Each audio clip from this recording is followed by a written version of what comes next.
Bueno, vamos a ver. Vamos a ver si me escucho una jotica guapa. Tenemos muchos discos de jotas, muchísimos, y cada vez que vamos a Zaragoza, como nos metamos a alguna casa de discos, ha de comprar jotas, ¿eh?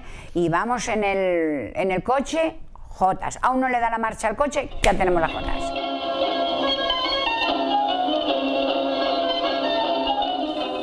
A mis hijas o mis nietos intento introducirles el carácter aragonés. Papá, ¿qué haces? Pues guardar discos, que estoy escuchando un poco jotas. ¿Otra vez escuchando Jota? Hombre, a ver qué. Bueno. El disco, la edad del disco. Sí, en mi casa son aragoneses 100%. Mi padre, las jotas, la Virgen del Pilar tenemos por todos sitios. Se vive, Aragón se vive en mi casa. Este es uno de los grandes.